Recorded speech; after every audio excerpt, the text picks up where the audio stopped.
Haïti se situe avec la République dominicaine sur une île des Caraïbes nommée Hispaniola. Bien avant l'arrivée de l'homme blanc, les Taïnos vivaient sur l'île. C'était un peuple pacifique. En l'an 1492, Colomb traversa l'Atlantique avec 3 navires et découvra le Nouveau Monde. Avec l'épée et la croix, il changea le destin de l'île à jamais. Les Espagnols prirent les Taïnos en esclaves et amenèrent la variole, le choléra, l'avarice et l'arrogance avec eux.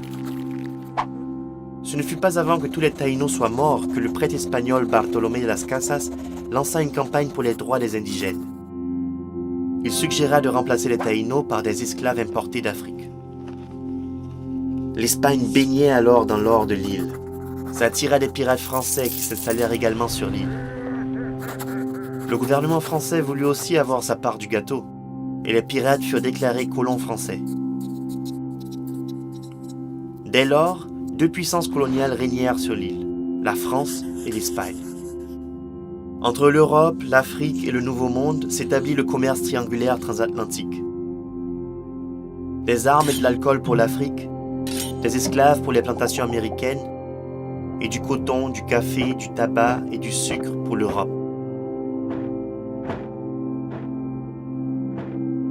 Les Européens se la coulaient douce. Ils sucraient leur vie grâce aux nouveaux produits de luxe obtenus par le travail des esclaves. En Haïti, chaque colon possédait en moyenne 10 esclaves.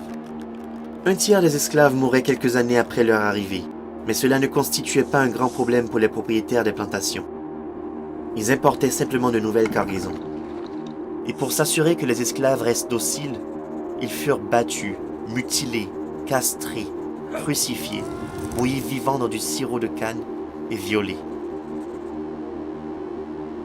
C'est ainsi qu'une nouvelle religion émergea et unit les esclaves de différentes régions d'Afrique, le culte vaudou.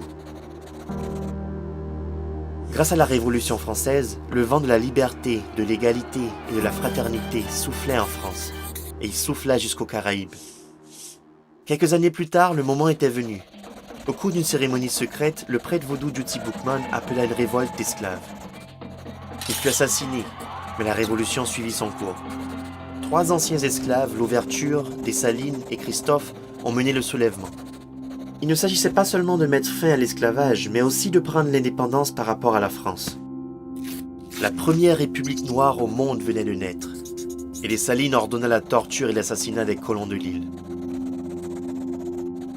La France ne voulut pas reconnaître l'indépendance d'Haïti et exigea de grandes compensations pour la perte de ses plantations. Afin d'éviter une nouvelle attaque française, Haïti accepta 40 ans après la Révolution les revendications. Les Haïtiens durent alors payer avec de l'argent ce qu'ils avaient déjà payé avec leur sang. Le paiement de l'indemnité a duré jusqu'à la fin de la Seconde Guerre mondiale et a endommagé l'économie haïtienne jusqu'à aujourd'hui. Mais la nouvelle liberté n'était pas synonyme de paix. Après l'indépendance, les Noirs et les mulattes se sont battus pour le pouvoir. Jusqu'au XXe siècle, les coups d'État se suivirent. Pendant la Deuxième Guerre mondiale, Haïti subit un deuxième tour d'impérialisme, celui des États-Unis. Sous le prétexte de vouloir arrêter les violences en cours, ils rédigèrent une nouvelle constitution et améliorèrent l'infrastructure du pays. Ceci dit, ils n'y sont parvenus qu'en ayant recours au travail forcé, la torture et le meurtre. Après le retrait des États-Unis, un despote haïtien prit le pouvoir. En 1957, le médecin Papadoc devint président. Papadoc tua ses opposants politiques à l'aide de sa milice personnelle, les Tontons Macoutes. Pendant plus de 30 ans, un régime de terreur fut imposé sur le peuple haïtien. 30 000 personnes ont été assassinées. Haïti fut saccagé et pillé, et l'élite intellectuelle s'exila à l'étranger. À la mort de Papadoc, son fils de 19 ans, Baby Doc, le succéda. Baby Doc fut renversé en 1986 et s'exila en France avec des centaines de millions de dollars. Les présidents haïtiens se succédèrent à présent. Les coups d'État étaient à nouveau à l'ordre du jour. Les premières véritables élections démocratiques du pays eurent lieu en 1990.